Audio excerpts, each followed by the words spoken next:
Good morning, everyone, and welcome to our webinar. My name is Frank Schneider, and I'm the Head of Communications and Public Policy at Interact Central Europe. Today, I will be your moderator as we provide you with an exciting preview of our upcoming next call. Before introducing you to the cornerstones of the call, we'd love to learn a bit more about you. We have more than 350 people registered, so we would like to know who is there so that we can tailor our presentations today to better suit your needs potentially. To gather this information, we've prepared 2 polls on Slido. Participating is simple. Everything is already set up in this applicant community, and you will find Slido on the right side of your screen. Only if you do not see Slido there, you will have to open your web browser and type in slido.com, and there you have to type in the hashtag #interagCE call to participate.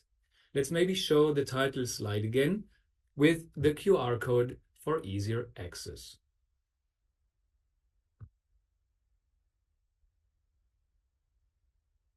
Okay, it's not coming. So I repeat, it's slido.com in your web browser. And there you have a field where you type in a hashtag, and that hashtag is Interag. Here we go, Interag CE call. Please note that joining Slido is also essential for participating in the Q&A session later. Right after the polls, basically as of now, we will start collecting your questions there. So if anything about the core preview is unclear, this is your chance to let us know and get an answer. Let's now launch the first poll maybe. So we would like to know, in how far are you familiar with the Interact Central Europe program already? I'm super advanced. I've participated in more than 2 projects by now. I'm pretty familiar. I have been involved in 1 to 2 projects. Some of you might have applied already, but unfortunately did not receive the funding, didn't make it in the end. And some of you might be brand new to our program, so this would be your first time applying. I'm looking forward to hearing from you. We already have 60 replies. 70. Let's wait a little longer. Let's see, up to 100. The moment we have 100, we will have a look into the results. That goes quickly with more than 300 people on the community. All right, we have more than 100 feedbacks. It seems to work pretty well, Slido. So let's have a look. Who is... no, I don't see the result.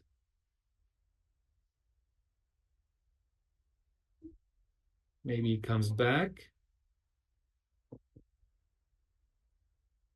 Okay, let's have a look. And here are the results, sorry. So this would be my first time applying, 53%. So it seems that we have to start from scratch, explaining who we are, how we are financing things. So we will take this into account. We have 29% that are pretty familiar, 30%, and super advanced, less than 10%. All right, let's go to the next poll. And here in this poll, we would like to hear from you what you expect to learn in this webinar. Again, this will help us to fine-tune maybe the presentation. We will already understand what you're interested in, what questions will be coming our way, also using this Slido today. So just enter a word and we will see a word cloud that will show what you expect to learn in this webinar. All right. People are looking for cooperation. They want to know what is the target of the call, whether to apply or not. Indeed, that's a good idea to join this webinar and to understand more tips and information, the focus of the funding, what are small-scale projects in Central Europe, the new core topic and rules. That seems to be one of the main interests of you.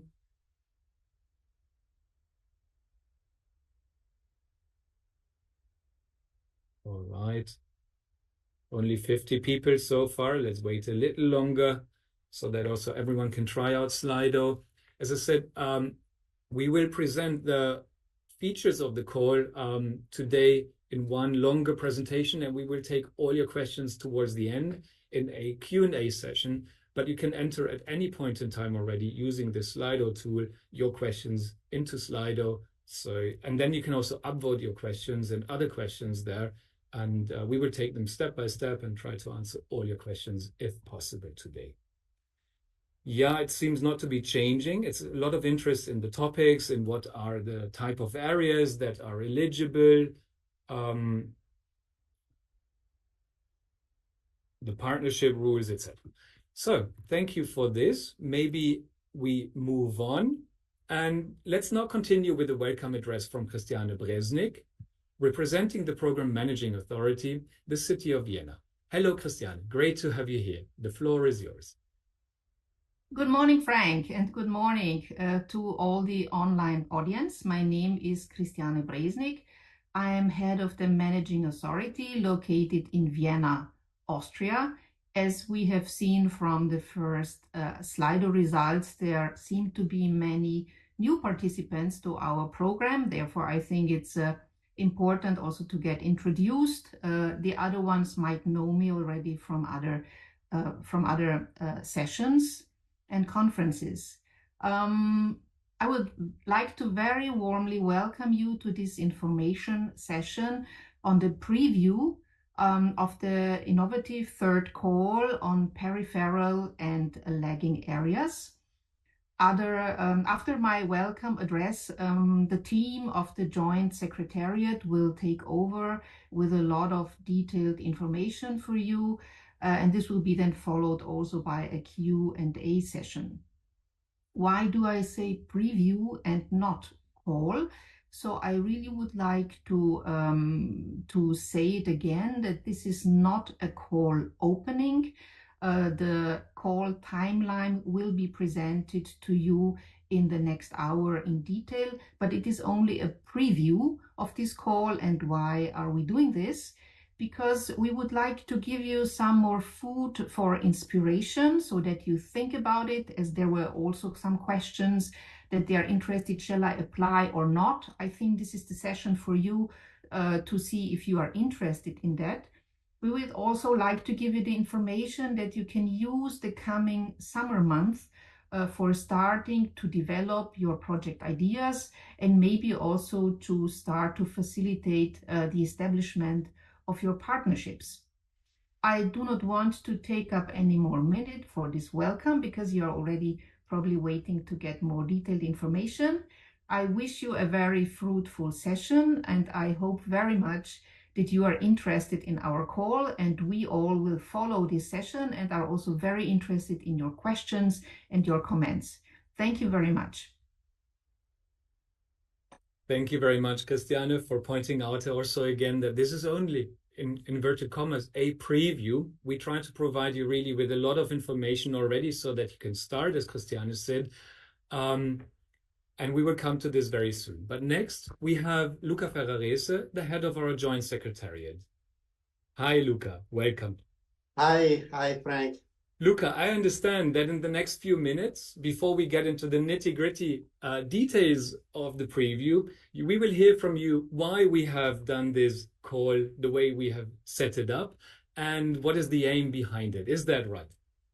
Absolutely. And, as also our managing authority said, this is a preview, but this is a rather, I would say, substantial preview in which we are giving quite some information. And maybe to start with, I would like to, if I have the slide on screen, I would like to a little bit give some background information on this call, why we have this call. As you will see now in the next slide, basically, this call is not coming out of the blue. It's already a long trip we did since we launched the program in 2022, and we had already 85% of the funds allocated to projects and under projects funded. This means that our program currently is supporting a lot of transnational cooperation in our regions. On the other hand, this is done in a rather, how we call it, classical way, with the standard projects, which are of a certain size, in which there are big players playing a role. So we thought at this point that it is the good time to experiment a little bit a different approach. We wanted, as a driving force for this call, to think about where we could bring transnational cooperation, where transnational cooperation can or could make the difference for regions. And following these reflections, as you will see in the next slide, the idea was to focus on those areas which are a little bit more far away also from European funding, European projects, which are dealing with, which are struggling sometimes with difficulties, which are making life a little bit more complicated. We are talking about areas which are subject from deprived situations, low access to services of general interest like health, transport, which are lagging behind from a competitiveness point of view. And in Central Europe, there are many of these areas. It's a very, let's say, diverse area, Central Europe, as many of you know, where there are very advanced regions which are side by side with regions which are lagging behind. And this difference is somehow, let's say, limiting the competitiveness of the area. That's why we wanted to focus on these areas with the aim to pioneer solutions, especially for these areas, making peripheral and lagging areas more attractive places to live and work. So this is the aim of the call. For the first time, we are giving a territorial spin to this call. And basically, as you will see from the next slide, we are going also to take measures in order to simplify the participation to transnational cooperation. We are aware that in general, participating to EU funding and to Interreg projects might be complicated. There are many steps, there are many administrative issues. And that's why with this call, we are trying a little bit to lower the threshold for participation in order to attract also those players which are working in these peripheral and lagging areas. And I'm very happy to see that today there are many, let's say, stakeholders that never participated before in our program. So this is encouraging. It means that we are reaching out the people that we would like to address, together, of course, with those which are more experienced. We believe that a good combination in our project will be a key for success. So coming back to the core specificities and novelties, basically, as you could understand, the call has a territorial focus, but it has also thematic focus. My colleagues will tell you later a lot more about that, but basically, as I said, we had already under projects which are addressing various thematic areas in our program. And with this call, we are trying to also touch on those topics which are a little bit less covered by already funded projects. So another novelty which is coming with this call is that during the assessment process, for the first time, we will have the opportunity, let's say the promising proposals, those proposals which are a little bit better scoring, we have the opportunity to explain their proposal during the assessment. And this will be another experiment. When it comes to budget, the call has 14 million euro, which means since our project will be rather small, it's still anyway a quite good number of projects we expect to approve. The co-financing rate is 80% of EU funding. As you will see then in the next slide, we will officially launch the call on the 15th of October. The call will stay open until the 10th of December 2024. And immediately at the start of the new year, we will start assessing the proposals. And we plan to have the decision on project selections by summer 2025. Of course, this is an indicative timeline, not indicative for the time for opening and closure, but it is indicative for the duration of the assessment. It very much depends on the number of proposals that we will receive. In this phase, as from today, I would say until the closure of the call, we will also try to support you with applicant support measures. And there are a number of support measures which we are going to set in place. to start with is the community, the system, the platform in which you are now entered in order to follow this webinar. It is a very powerful tool for sharing project ideas and find partners. It's a B2Match platform, which I can tell you in the past 2 calls, it worked very well in order to help establishing transnational partnerships. This is a very, very good tool, especially for those areas, for those small cities, for those players which are new in this context. We will have at least another webinar after the launch of the call, in which we will go more into the details of the call. We have already published some explainers presenting the call and presenting main elements of the call. Very important. We have a network of 9 contact points in our program area, in our 9 countries. They are able to help you, to support you, to assist you in your language on any question you might have. They are very prepared and they can really help you a lot for in the application process.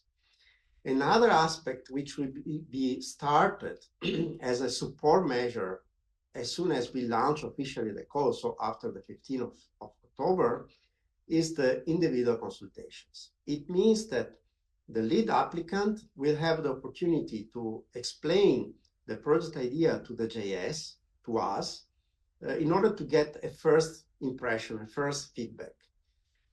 These consultations will be mandatory, meaning that you can submit a proposal and your proposal is eligible only if you had 1 consultation with our office. More information, of course, will be published together with the call. We have also a help desk, of course, and you see in the bottom of the slide also the information on the help desk, which is available for any question which you might have concerning the call. Maybe another aspect to be said is that as from the opening of the call, we will also open the system, the electronic system, which is called GEMS, which will allow you to submit your proposal. So the system for submission will be open with the opening of the call in October and will close in December. I think with this, I'm done. And I give you the screen back, Frank. Thank you very much, Luca. Especially the last slide also will be very interesting, I guess, for more than half of our participants today, because they are with us, applying with us for the first time. And we really try to take you along the way, from developing your idea, finding your partners, all the way through submitting relevant and proposal of high quality.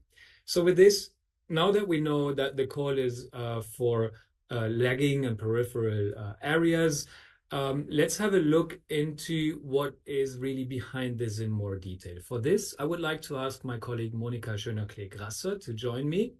Hello, Monika. Monika is the head of the project unit, working on strategic issues primarily.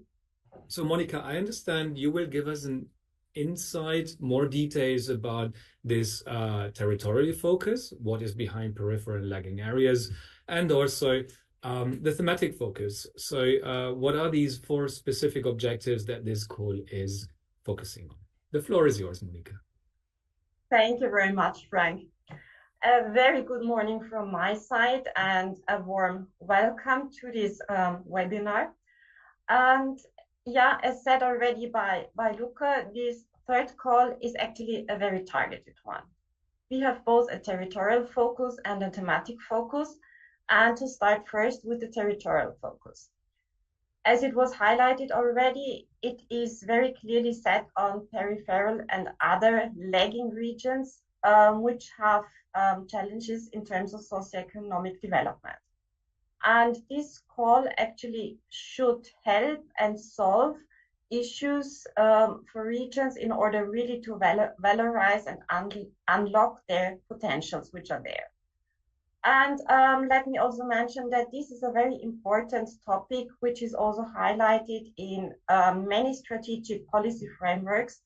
And one of those I would like to mention is actually the Territorial Agenda 2030, which aims at a sustainable future for all places.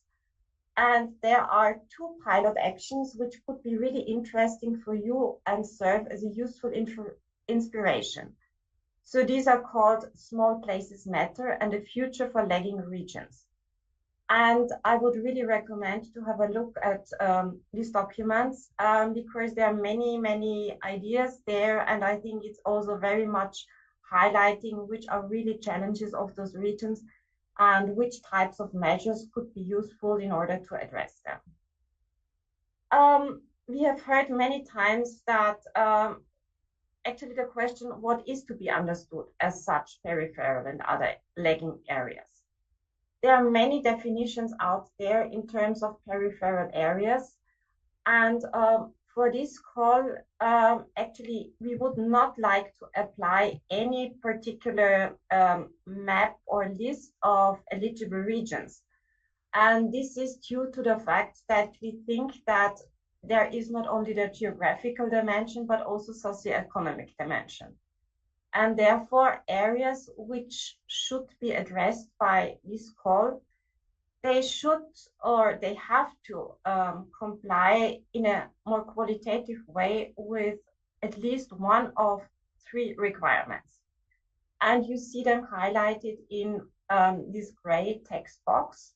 So first of all, these regions either should have a low economic potential or have a rather limited access to services of general interest. And I think this was already also mentioned by Luca, that this lack of services of general interest is actually an important issue, which those type of regions, they are often suffering from.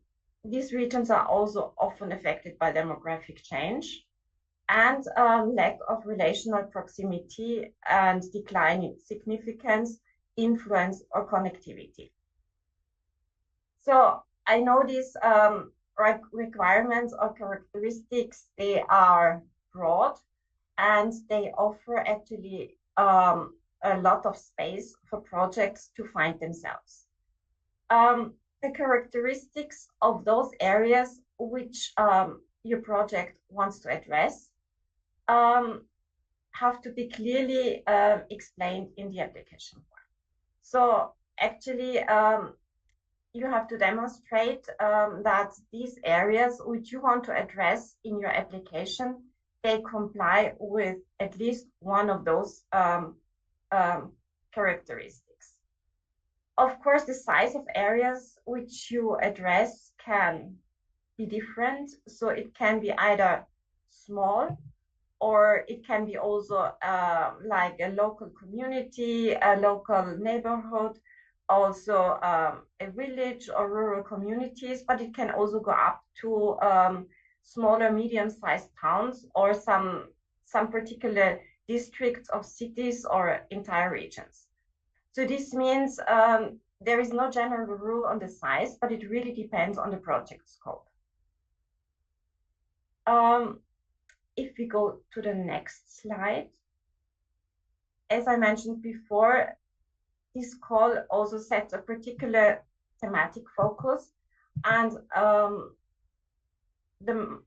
monitoring committee has decided to select only 4 out of the 9 program-specific objectives, which are of particular relevance for the peripheral and lagging areas. And all other SOs, they are closed in this call. And within these 4 SOs, projects, they can address all thematic fields and topics of the IP, which are listed in our program document. And therefore, I also recommend to you, please have a look at the thematic scope of these 4 SOs in our program documents, in order also to get an inspiration of which thematic fields or which topics could be really of relevance. And in these SOs, you will also find a list of examples of actions which could be taken as an inspiration. We would like to also give you some recommendations on topics which could be of particular relevance for these 4 SOs. And if we move to the next slide, please. The first specific objective, which is open in this call, is linked to strengthening skills for smart specialization. And within this SO, there are actually 4 topics which are considered of particular relevance in terms of actually how they are contributing to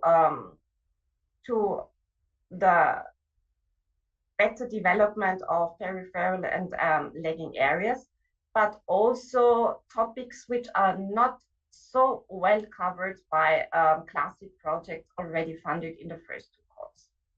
And these topics are actually linked to supporting human capital and skills development in those type of regions where we are facing brain drain, out-migration, and loss of skilled workforce. In addition, also projects on social entrepreneurship could be very relevant for peripheral areas, and also those responding to particular challenges of the digital transition. If we go to the next SO, which is SO 2.5, this SO is focusing on green urban mobility. And what is important in this SO, it is addressing a functional urban area approach, which means linking the core city and the surrounding hinterlands. And of course, this type of connection of hinterlands, which are often very peripheral ones, in this respect, there are some topics which we would also recommend to have a closer look. First of all, the one on sustainable multimodal connections between towns and hinterlands, but also mobility challenges in peri-urban areas, including also villages, and more the topic of, I would say, equality or equal access to public transport for everyone. And this includes also elderly and disabled people, for instance. We have another SO open, which is dealing with transport topics. And this SO addresses in particular the challenges of rural and peripheral areas, which struggle with the accessibility to the main or the bigger transport nodes. And there we would recommend 2 particular topics. Firstly, dealing with sustainable passenger transport, but also to look into regional mobility services, which could be in the public interest. And this goes again back to also what was said at the beginning, that we would like to also address in this call this lack of services of general interest. And if we move to the 4th SO, which is open in this call, this one is of also high relevance for engaging local population and delivering solutions to local communities through improved integrated territorial development and better governance solutions. And there we have identified 2 topics which we would recommend to you. Firstly, to particularly address the topics of or the challenges of demographic change. And again, the provision of public services of interest, and looking at them from the governance perspective. Maybe also to mention that SO 4.1 is has not a particular thematic dimension, but looks at the different topics from the governance side. So this means that there is also the possibility to address different thematic topics in this SO. And with this, I hand over to my colleague Christoph, who will then also explain you how, from a more technical side, such small-scale projects of the third call should look like. Thank you very much. Thank you very much, Monica. Indeed, now Christoph Ebermann will join us and talk about the small-scale projects. But before Christoph starts to speak, just a quick reminder, that was a lot of information that Monica provided us with. If you already have any questions, please use Slido constantly, permanently to submit your questions. I saw one question already touched on whether the presentation will be made available. The answer was provided also in Slido by my colleagues, just to make sure that you all hear it also now in the webinar. Yes, we will provide a link to the slides after the webinar, and we will also polish the recording and put it back on the community in the coming days and send the link to you. But you can also see it in 2 days from now. We expect that the recording should also be uploaded so that you can also re-watch or send the link to your colleagues that couldn't join today so that you can have another look at this webinar. So with this, Christoph, small-scale projects, what is behind that? The floor is yours. Frank, and good morning from my side. In my part of the presentation, I would like to introduce to you the specificities of the small-scale projects in terms of, in a nutshell, if we put the information together, what small-scale projects look like. They have, as we heard now, to focus clearly on territorial challenges related to peripheral and lagging areas. In terms of partnership, the same rules as for classic projects apply. So there need to be at least 3 financing partners coming from 3 countries, out of which 2 are located in Central Europe. The budget of these small-scale projects is smaller compared to other classic projects. So the budget is up to 800,000 euro total budget, which is in ERDF and a maximum of 640,000 euro ERDF. And in terms of duration, the duration of these small-scale projects should be between 12 and 24 months.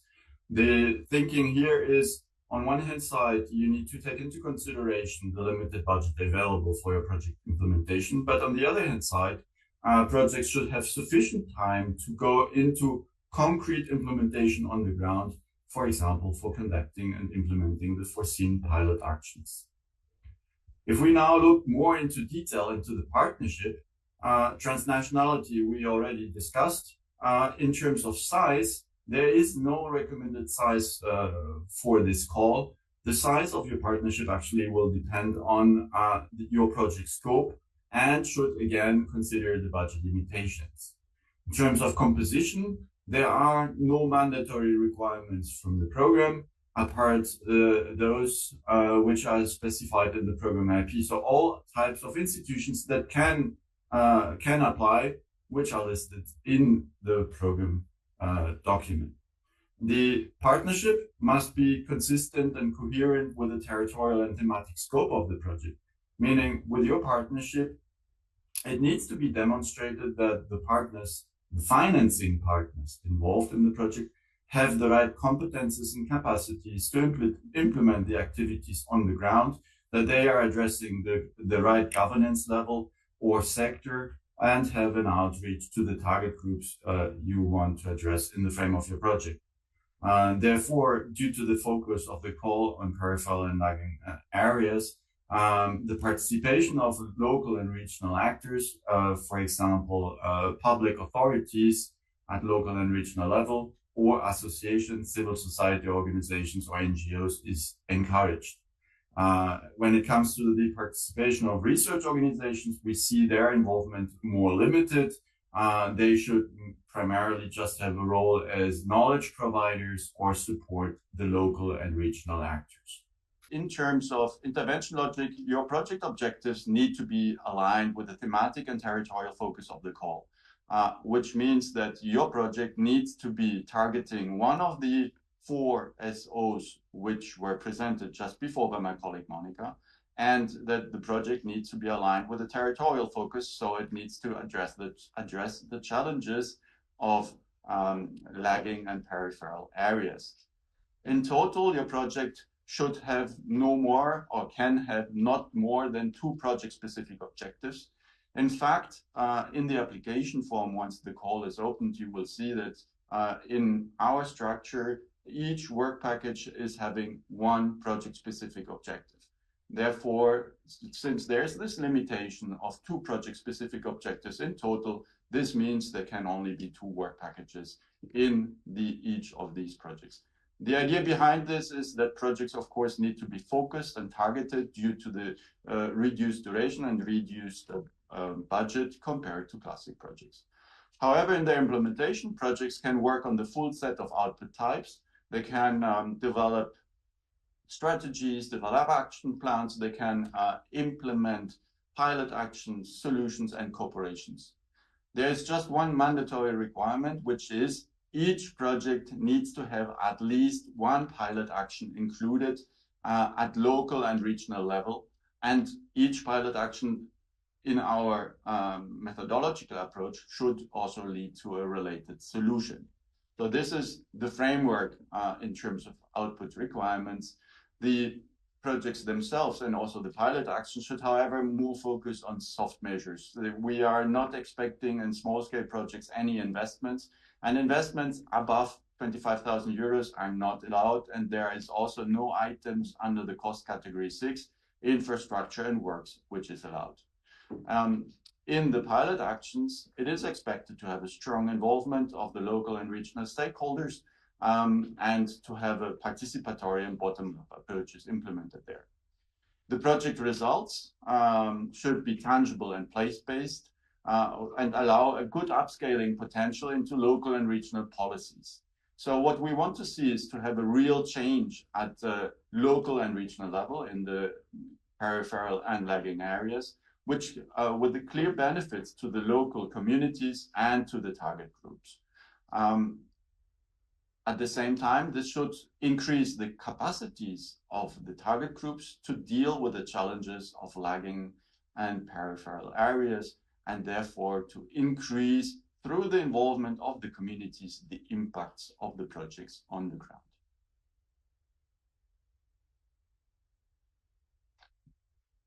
This would be all from my side for the moment, and I'm very much looking forward to the questions we are about to get. Thank you very much, Christoph. Thank you for saying what kind of change of perspective is needed for the small-scale projects.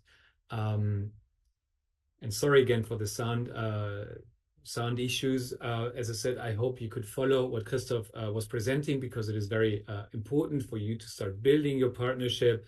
At this stage, I would like to ask all speakers to come back, and we start with a question and answer session. We are a little ahead of time. We are fast.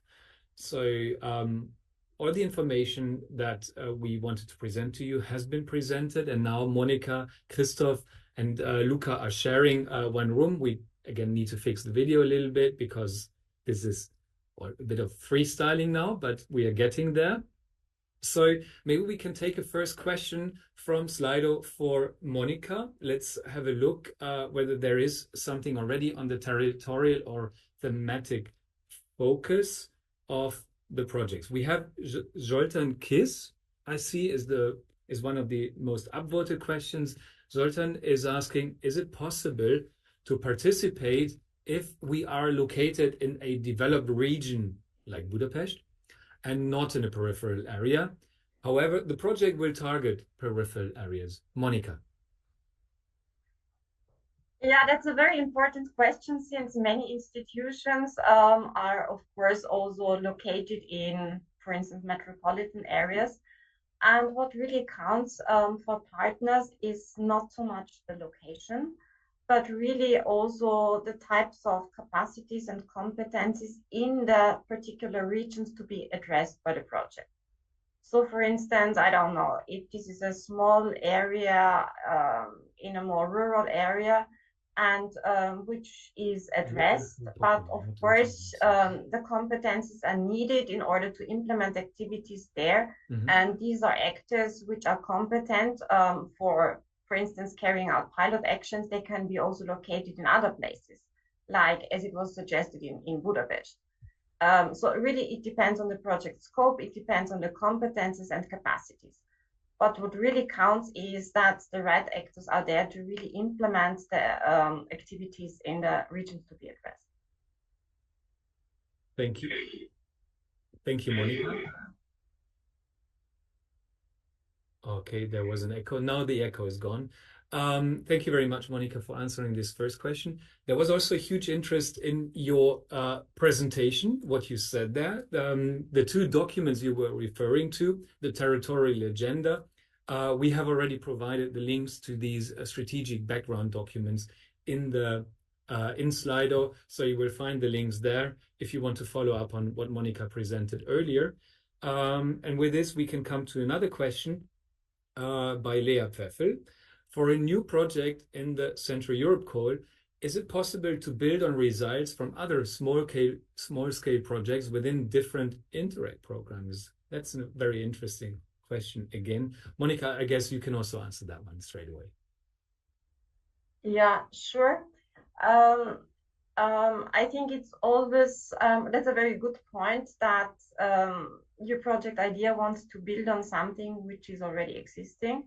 And this is, of course, always very much welcome to use already some results which have been developed either in the Interreg Central Europe program or are available from other projects. As usual, also in the application form, we always foresee the possibility actually to describe how a project idea is building on existing knowledge or existing activities which have been conducted so far. Of course, what is important that things are not repeated, that there is actually no whatever duplication or reinventing the wheel, I would say. But in terms of making use of synergies or using of what already is existing, this is as usual very much welcome, and this is pretty much the same as it is also the case in classic projects. Thank you, Monica. Now we have a question for you, Christoph, on the intervention logic, on the work plan also. So for the work plan, the question by Andrea Filippi, for the work, is it either work package or work plan? I'm not sure. For the WP, that means that if I choose one specific objective, for example, 1.2, I have to just choose one work package. Is that correct? So I understand, like with this specific objective, you choose only one work package. Is that correct? Thank you for this question. I think it's very important to clarify this point. So in fact, when you draft your application, you need to target one program-specific objective. These program-specific objectives are these four, which were just presented by Monica. So if you are going and targeting the program-specific objective of the SO 1.2, this is where you are submitting your application in. But then when you build your project, in your project, you can have up to 2 project-specific objectives, so which are defining what concretely you want to do in your project. So your full project with the 2 project-specific objectives need to be consistent to the program-specific objective where you are submitting. But of course, in your project, you can have up to 2 project-specific objectives, up to 2 work packages in which you are going to work and deploy your intervention logic of your project. Thank you for clarifying this, Christoph. We have another question for you about lead applicants or lead partners. Then, if a proposal gets funded in the end, which partner can be lead partner, and who can be a partner of the project? Just public bodies. This was partially answered in the presentation, of course, but just to clarify, who can be lead partner and what is a good who can actually join partnerships? I guess I take it, this one too. Then in terms of lead partner, the same rules as we have for all classic projects apply. We can have public lead partners, we can have private lead partners. Also, a broad range of institutions can take part. As said, it is recommended to have in terms of composition of your partnership, partners who demonstrate the competences and capacities to deal with the challenges of peripheral and lagging territories. And if you want to have a pilot action, for example, in a small municipality, of course, the institution who has the most competences and capacities is to involve this local authority directly in your project. But maybe it can also be that your local authority is organized in a regional development agency with the competences to do strategic planning for this local authority. Then it can also be involved. It needs just to be demonstrated that your partners you are involving in your projects have the capacities and the competences to implement what you are foreseeing, are addressing the respective governance level, are working in the respective sector. And these are what is required from your partnership in order to demonstrate that your partnership is well relevant in terms of its composition for supporting the achievement of the project objectives. Thank you, Christoph. One more into a similar direction, coming from a potential project partner located at the tri-point of borders, and they plan to prepare a project with partners from the neighboring countries, not just a single one, I understand, 2 neighboring countries at least. So the question is such partnership sufficient? Well, if it's countries, then it could be sufficient because, as said, you need, as a minimum requirement, 3 financing partners from at least 3 countries. So in contrast to a cross-border program where you are working in Interact just with the partners across one border, in transnational cooperation, you need to have at least partner from 3 countries. And one important point actually I want to make here is we are always talking about financing partners. So these are the partners who are also bringing on their own budget into the project. So you need to have 3 financing partners, at least from 3 countries, out of which are 2 located at least in Central Europe. So these are the basic requirements in terms of transnationality. But it is, since your partnership size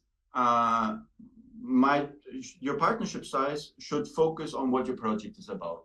And if your project is tackling issues between which can be found in 3 or 4 countries, there is no need in Central Europe to have all 9 countries covered. Your partnership should fulfill the transnational requirements, which I just mentioned. And then you should demonstrate with your partnership that you have the right partners on board to implement the project activities and support the upscaling and uptake of your project results. So it's important to have the right partners on board, and it's not the more the merrier, but it is have the right partners on board, fulfill the minimum requirements, and have a convincing partnership.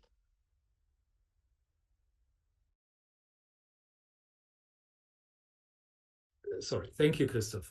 We have a few more questions, it seems, but at the same time, I get this impression we might not take until 11:30. So let's see.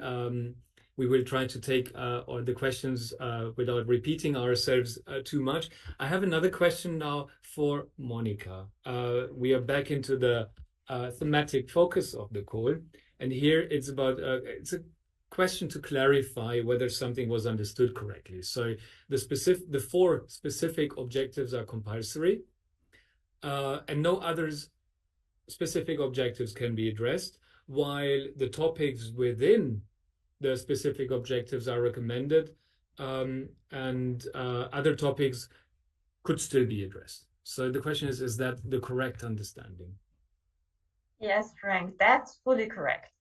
So in this call project, they have just to select 1 out of these 4 SOs. All other 5 SOs, they are completely closed. There is no possibility to target them in the 3rd call. But within these 4 SOs, which are open, all thematic topics are possible to be addressed. These recommendations for some particular topics, they are to be seen as a suggestion. where we see actually that there is the need, and also that those are relevant for, especially relevant for peripheral and lagging areas. And as I mentioned before, those topics, they are not so broadly covered by other projects so far. This is why we want actually to a bit promote these topics, but that's not a must, and it will not give you any whatever additional advantage in getting funded if you address these recommended topics, but you can also deal with other ones which are inside these 4 SOs. All right. We're digging a little deeper into the topics now, Monica. The next one is about 2.5 green mobility. And the question is, are energy related topics covered by this one? Would that be within the scope of the code? I don't actually fully understand what is meant by energy related topics, because this is actually something very broad. Please have really a look at the SO description. It highlights very well what we understand under green urban mobility. And what is most important, as I also said before, is to address green urban mobility from the FUR, from the functional urban area dimension. And if you mean energy related in terms of greening urban mobility, to have actually more green energy used in terms of mobility means or transport connections, this is very much welcome, but it's not a general energy related SO, but there has to be really the focus on green urban mobility in the functional urban area context. Thank you, Monica. Just to point out also, because you said have a closer look at what topics are within each of the SOs. One option is, of course, to read the Interreg program document, which you can download from our library on the website. The other option is just to go to interreg-central.eu/apply. And here we also have thematic descriptions and links to the crucial information what is financed within NSO. So you can these are the 2 options that are easiest probably to really dig a bit deeper into, are my ideas covered by a certain SO. We have 2 questions on the territorial focus coming next. So one is by Benedict Braun. Is it possible to get funding for an area that is developed as of now, but has the threat of being a lagging region in the future due to a negative trend of vacancies and big layoffs? So yeah, maybe Monica, you can say something on that. What about potentially future lagging areas? Yeah, I think that's of course a very difficult question, and I think this needs to be looked into on a case-by-case basis. Of course, if you explain the characteristics of a region, you have to look into what is the current state, what is the actual situation, and of course also into upcoming challenges. And also upcoming challenges, they need to be based on evidence which is already currently in place, which is also clearly visible. So I think, I think these challenges in terms of lagging behind or in terms of being disadvantaged, they need to be really very concrete and not only based on some vague projections or whatever. So I think you need to be very convincing in this. And we can, as we said, we offer also individual consultations. And this is something I think which there might be also the need to look more into detail into this issue. But the main message is there needs to be clear evidence and very concrete justification why a project or the areas to be addressed are to be understood in the sense of the 3 criteria which we mentioned already. Thank you, Monica. Indeed, always good to point out the individual consultations to sort the trickier issues, the more detailed questions when the call has opened. Another territorial focus question is coming from Shelisa Tobani for territorial. Focus, can it include a metropolitan city that is lagging behind in certain general services that can boost the local economy of the entire region? I suppose the answer is pretty much similar. Or do you see any specific? Do you have any specific advice, Monica? Yeah, it's again, I would say a very tricky question. What I would like to emphasize here is the focus of this call, which is very much set on the ground, on the local situation. As I understand from this question, it's actually addressing more a broader perspective of the city as such and the economy of the entire region. So what we really want to see in these small places call is very local solutions, very local pilot actions, and actually I have the impression from this question that it's more a broader scope, but maybe I'm wrong in this. This is just what I understand from the question, and here I think also it might be good to maybe make use of individual consultations to clarify more in detail what should be the actual scope of such a project idea. Thank you, Monica.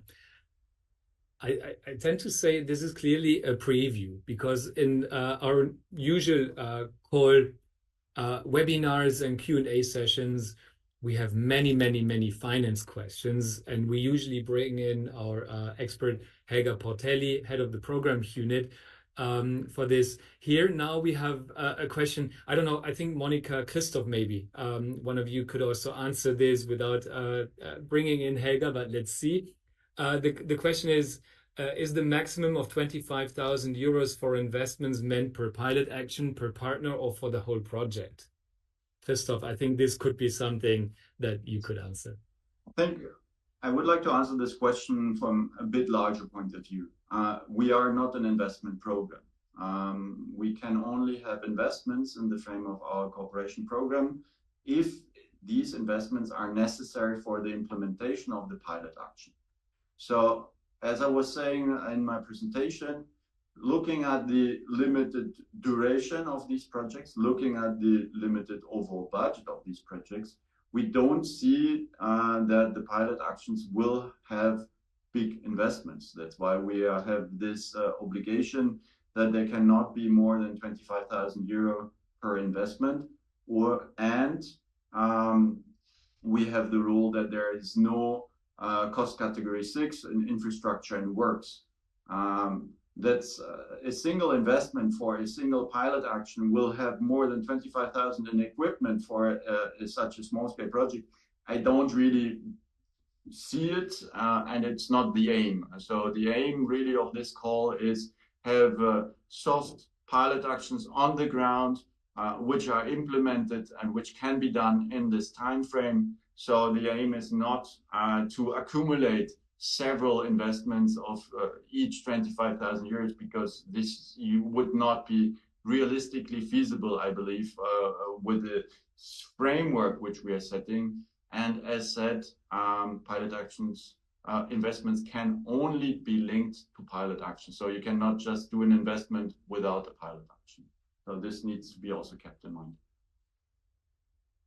Thank you very much, Christoph. I have another question for you straight away, and it is linked to what you presented earlier, that of course universities and research institutions can become partners, but here the question is if there's a recommendation for how many of research institutions and universities and how many of other types of partners should be in a consortium. Well, I understand the question, but we can, of course, not give a ratio. So each project application needs to demonstrate that the partnership has the right competences and capacities to implement the activities on the ground, that they have, that they are addressing the respective governance level and the respective sector and can involve the respective target groups. The research organizations can function as a knowledge provider or support these local and regional authorities or other stakeholders and actors on the ground. But we cannot say you need X local authorities plus X or Y number of research organizations. You need to have a convincing proposal, and the more you can demonstrate that you have the capacities and the competences, the more your proposal will be convincing. Indeed. Thank you very much, Christoph. So knowing the borders of the call convinces what makes sense within these within this framework, and you have a good chance to get funded. This is how I would summarize also the thematic debate probably. So you have to be convincing. I think this is always a very crucial point. Thank you for pointing this out, Christoph. So there's no preference on our side as long as it fits within the rules and the framework of the call as it is defined. So we have another question this time. Luca, we are coming back to the presentation that you gave. In your presentation, there was a map excerpt from the ESPON peripheral areas. So what was the source of that is the question, and maybe you can say something about that. Yeah, of course, also Monica can complement. However, let's say when preparing the call, we were investigating what is the state of play in Europe on research in the matter concerning definition of peripheral areas, peripherality, and lagging areas. So at the end of the day, we came with our own definition that you find published on the website, which is considering what was done, for example, by this project, which is funded by ESPON, which is called Prophecy, and for which you saw also the map on the slide. But still, let's say our definition is a little bit different one. It's a little bit wider. I don't know if Monica, maybe you want to add something on that. Yeah, I think, Luca, you said it all.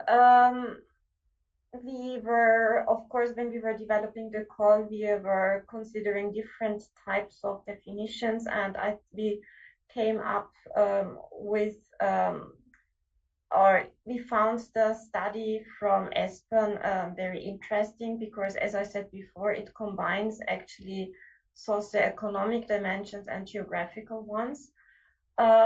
But on purpose, we don't want to be strict in terms of really limiting the call to a specific list of regions or a particular map. And this map was shown by Luca just to somehow highlight a little bit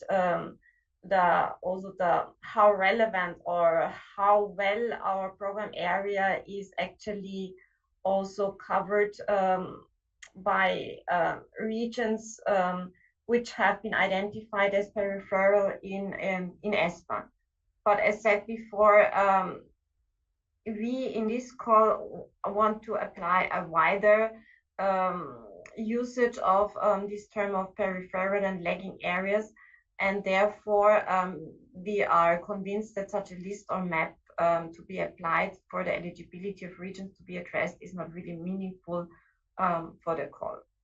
So, of course, you're welcome to have a look at the study of ESPON, but it's to be seen just as one underlying source, but not really as a source in order to come up with regions which are possible to be addressed in this call. Thank you, Monica. With the territorial and thematic focus, you took a big chunk of the framework, really. So you also get the biggest chunk of questions, I'm afraid, Monica. So we have another one, which is rather specific. Let's see if you can answer this specifically. I'm afraid that this needs to be clarified somewhere else. but because it's very general, the question by Martin Neruda, can farming and water restoration topics be applied in the call? Yeah, as said before, we have only 4 SOs which are open in this call, and these SOs which are open do not include now those dealing with environment or also climate change or nature-based solutions. If you speak about farming and water restoration, but there is a but in terms of the SO, which I mentioned before, the one on the SO 4.1 dealing with governance. It leaves actually some flexibility in terms of thematic topics to be addressed. But there is, of course, a requirement that in this SO projects, they need to really show a clear perspective in terms of integrated territorial development, and also in terms of how governance can actually contribute, or how to set up governance structures dealing with different types of topics to be addressed. So if you wish to address, for instance, water management, there needs to be a clear governance perspective if you wish to go for SO 4.1. And coming back to what Christoph said, it has to be very convincing, because there will, of course, be competition in this call. Lucas said it already, 14 million euros of an indicative budget. We will come to this later. I'm curious how many applications we will receive, but your proposal has to really fit very well, I understand, and should be very convincing to make it in the end. We have another question, which I find also quite interesting, to be honest, with the territorial focus. So let's say there's a partnership with at least 3 countries, as we know. What about a proposal that only has one peripheral or lagging area as a target region in only one country? So is there a minimum number or so, or do they have to be in every country that participates, these peripheral lagging areas? So Monica, I think, okay, unless you want to hand over to Christoph for a change, but I think that since you presented the territorial focus, I'm coming back to you. Yeah, I can answer. I just thought that this was more related to the partnership, but it's right, it's about the lagging areas, so I can also take this question. Yeah, we have no minimum number of areas to be addressed, so this is really up to the project. What of course needs to be clearly highlighted is also the cooperation dimension. And this is one underlying, I would say, requirement for each project, that this transnational cooperation dimension to work in one or more areas needs to be really evident and very clearly demonstrated. Yeah, I think there is no whatever, as I said, particular rule in the number. Of course, the partnership needs to reflect the transnationality requirements, involving at least 3 partners from more than 3 countries, out of which 2 are actually in our program area. And these areas to be addressed, there needs to be, of course, the activities need to be implemented there in a joint way. Thank you, Monica. The next question is about the development of applications. In the standard course and for the classic projects of the past, we always had this lump sum to support the application development. So the question is there such a lump sum in this call planned? And if yes, what is the amount? Yeah. Well, the answer is short, yes. It is the same lump sum as in classic projects is applying. It's 17,500 euros total cost, which is 14,000 a year, yes. Thank you, Christoph. Short and crisp answer, very clear and very encouraging, I guess, for many applicants also. We have another question on the financing. So 80% is the funding share from the ERDF. Is it expected to stem the rest of the budget from own resources, similar, or can it be also parallel financing from other EU funding lines? Christoph or Luca, maybe, if you want to answer that. Maybe John. I can start, but maybe we can also call in Helga. I would say that he's our maximum expert in the team. Basically, yes, 80% is the EU funding we are providing. The co-financing can come from all resources. It can come from, for example, from other national sources as well. And there are in some countries schemes which are set up for the participation to Interreg. With regard to funding from other EU funding, with co-financing from other EU funding, I would like maybe to call in Helga, who can maybe give some further piece of advice in this respect. Helga, maybe. Yes, that's a good idea. Hello, Helga. I already introduced you earlier, head of program unit and finance top expert probably in the team. And since you're here, I can tell you already there will be another question for you straight away. But maybe let's stick to this one for now. Yeah, good morning from my side too. When it comes to financing from other sources, I mean, Luca said most of the things, and I don't have anything to add with regards to that. But however, one has to be always very careful with regards to double financing. So the co-financing, we have to make sure that is covering the 100% and not more than that. Otherwise, the ERDF has to be reduced from that aspect. Thank you, Helga. And since you're here, a question for you anonymously. The core preview mentioned simplified cost options. Could you maybe give some more details on that with a specific view maybe on the small scale project type that Christoph presented earlier? Sure. Maybe one of the simplified cost options was already touched upon, which is the lump sum, which is provided for preparation and contracting. Something I want to add from what Christoph has mentioned is that this is only then paid out to those projects that foresee it in the application form and that are ultimately selected. So it is not given to everyone, but only to those projects selected and that have foreseen it in the application form. With regard to the other simplified cost options that we have, for those who are accustomed to our budgets, we have 3 options of how to in the classic calls, we have 3 different options at beneficiary level how to budget the costs. However, for the small scale projects, the options will be 2. One of them is that staff costs will be on a real cost basis, and then all the other costs are calculated on the staff costs as a 40%. So this is a flat rate of 40% for all the other direct costs other than staff costs.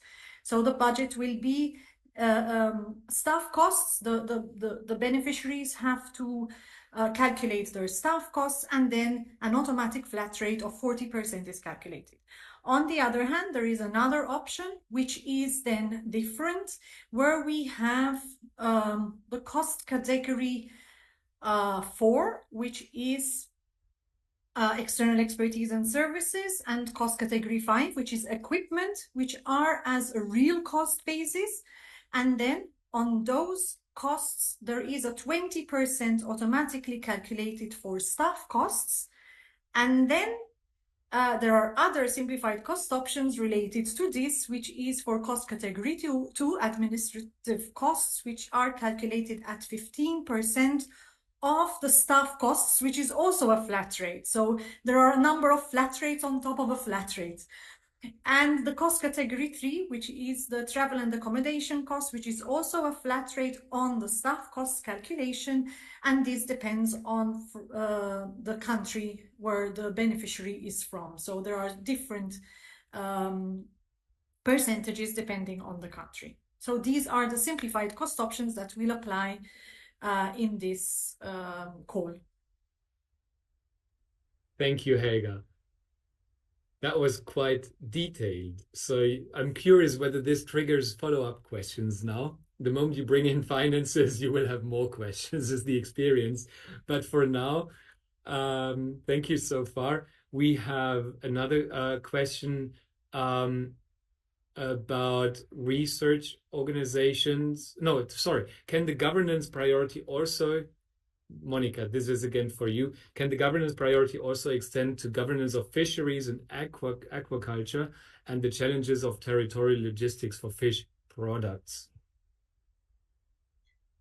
Here, my answer would be pretty much the same as I said before. We have no thematic limitation in SO 4.1 dealing with governance. But as highlighted, there needs to be this clear governance perspective and a clear dimension of integrated territorial development. So this could deal with a wide range of topics, including also whatever like agricultural topics or environmental topics. But as said before, there needs to be this clear perspective or clear angle from the governance side. Thank you, Monica. There's actually quite a few more questions going into the same direction, and I guess the answer will remain rather similar. So I think we can more or less close the thematic scope at this stage, and there's more questions now on partnership, territorial focus, maybe that we still have. We have 10 minutes left in this webinar. So the next one, Christoph, would be one on partnership again for you. Can a research organization be the lead applicant since their participation should be limited? As said, we don't have any mandatory rules. So the partnership as such needs to be convincing. If the lead partner is the knowledge provider and the other partners are the implementing partners with the capacities in the territories, why not? We are looking at the partnership as a whole, and the partnership needs to be convincing. We want to have concrete change in peripheral and lagging areas.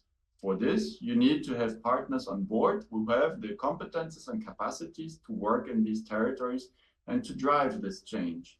And then the partnership as a whole needs to be convincing. You, of course, might need in some projects knowledge providers. Whether this knowledge provider is then the lead partner or a project partner, this is up to you how you want to organize your project. But as a whole, the message is research organizations should rather be limited, and we want to be more partners who have the competences and capacities in the targeted territories. Thank you, Christoph. Very clear. Into a similar direction, small and medium enterprises, SMEs, are still eligible as project partners, right? Yes.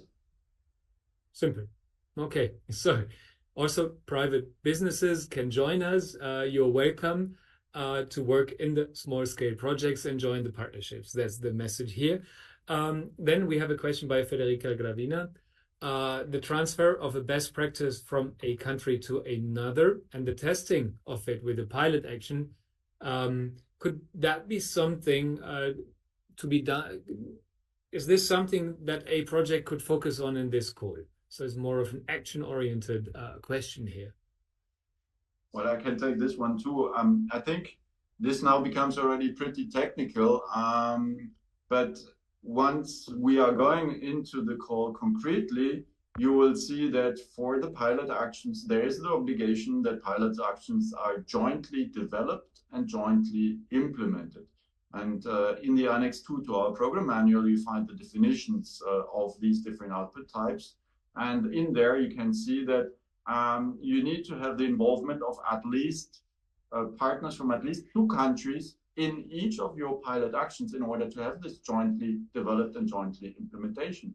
So this knowledge transfer from one partner to another in the frame of a pilot action, that's what we have as a jointly development and jointly implementation. But please, for these technical issues, I would really advise you to have a look at our program manual and also at the Annex 2 of the program manual, where we're describing the different output types. And for the thematic focus, because I saw a lot of thematic questions, I think it's really highly recommended to look at our program document, the IP, where within the 4 SOs, all topics which are listed in the 4 SOs can be supported. So please have a look at the 4 SOs. We have a detailed description with a long description of possible actions to be supported. And I think this helps also to understand a bit in which directions the 4 SOs are to be understood. Same for the implementation. As said, program manual and Annex 2 are very helpful in this regard. Thank you, Christoph. I think we have time for 2 more questions before we close. So thank you very much for your interest. You proved me wrong when I said we might be able to finish earlier today. So there is a question now, whether there's a database of entities that would like to establish a partnership. Luca, that's support measures. You already mentioned the community, but maybe some more detail on that. Yeah, exactly. Let's say it's not really a database, it's a community. It's a place where interested bodies and organizations can register. They can prepare a profile of their organization. The more you go into details in your profile description, the more you can be found by other organizations. And on the other hand, if you have your own idea, you can publish, if you want, the idea on the community and say openly that you are looking for partners. Or you can simply also go through this community and the community participants and filter according to country, according to category of organization, according to thematic areas, according to various aspects. And that's why it's important when you register that you add details in your profile. So it is a very powerful tool, and it's far more than a database, let's put it this way, because you can also have real networking in this community. Thank you, Luca. Actually, the community, you are all registered now already to the community because you're joining this webinar. So beyond the webinar, just browse through the partners, browse or submit your project ideas, as Luca said. The preview is a lot about that. It's really about networking. It's about building the partnerships, as Christiane from our managing authority said. It's about finding the right partners. And the community is one of the key tools we found in the previous course. It helped a lot, especially for newcomers. Half of you are newcomers, we learned. It's a great platform for newcomers really to join more experienced partners maybe and to find them and to become part of our Interact Central Europe community.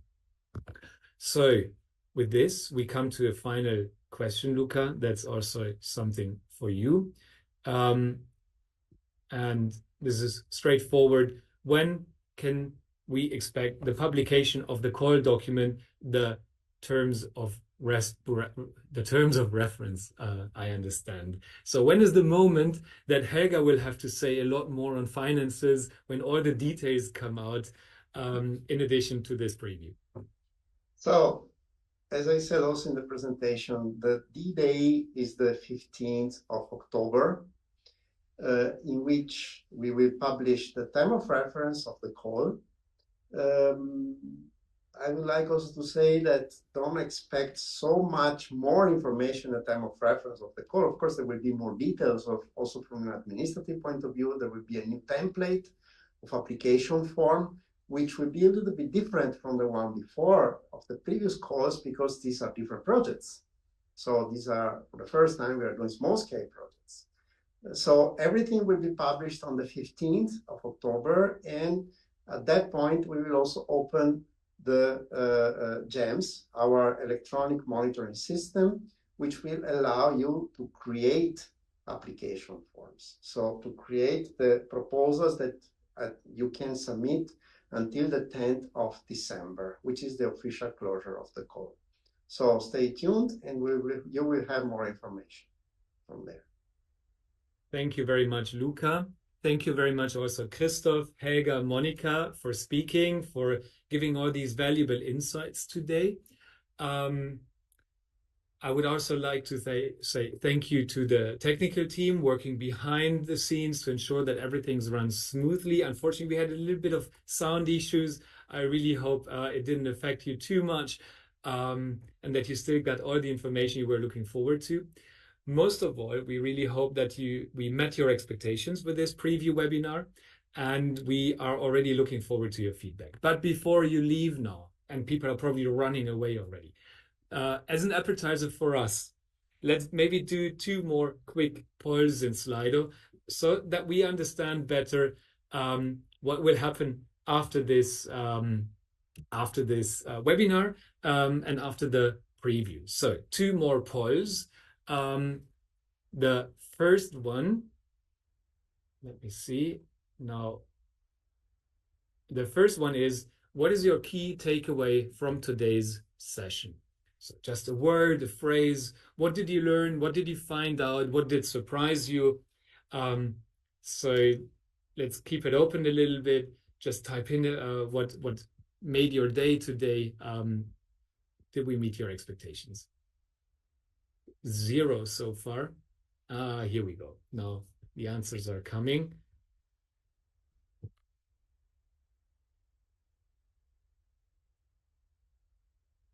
So let's see. We have everything was well. Less rules with a smiley. Indeed, I think Luca said it in the beginning. The rules are simplified. We hope that many of you that are new to our program or have not yet been in a project will be with us. The need of being convincing, Christoph will like this, and to see this. Same with Monica, of course. This is crucial, of course. We also have informative, the areas covered. Partnership matters. That's true. Interreg is about cooperation. So the partnership is at the heart as much as the thematic focus that you work on. For the important questions, okay, sneaking in a question, okay, I can answer that one. Yes, we have a help desk. Luca presented it in his slides. So you will be able to address your additional questions to info at interreg-central.eu. So we have a permanent help desk to support you also. So this is it for now. And then we have a challenging but good opportunity. This call is, we have another question talking about challenging and good opportunity. Of course, we would like to get also a feeling whether you will apply with us in this call. You know, we have 4 specific objectives open.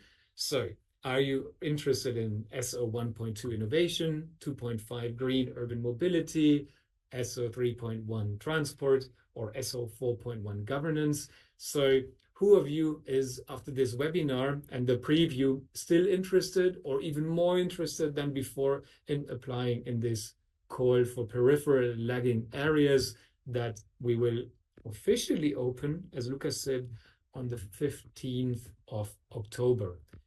Now, this goes much faster than typing in words. We have more than 50 replies already. Innovation is leading. Governance then. 10% are not interested. Okay. It's all a little bit different and, of course, rather limited in terms of thematic scope compared to the usual open cores that we do, the standard cores, of course. So, but it's a minority. So we didn't scare you away. We motivated you, probably even. Innovation, social innovation is really what is at your heart the most. Very little in transport. We hope this will change, but it's also very specific as a topic we know, as a specific objective. But 4% is already encouraging. So 80 feedbacks already. So I think that has provided us with a good overview. It's not changing anymore. So at this stage, thank you very much again for your immediate feedback. We will also be sending you a slightly more comprehensive feedback form with an email very soon, with a link to the recording of this webinar, with a link to the presentation that was provided. Additional questions we are happy to answer if you address our permanent help desk, as I said. And for more details about the call and other available support measures, let me really also point out the National Contact Point Network once more. The national contact points are your direct point of contact in your country to get specific answers on the call, as far as we are previewing it right now in the next coming days and weeks in national languages. So they will be very helpful for you, especially as a beginner. So get in touch with your national contact point. The contact details are on our website. You will find all information on our website. And with this, I thank you again for the participation and the many, many questions we received. And I wish you a nice and productive summer developing your partnerships and proposals. Bye-bye and have a nice day.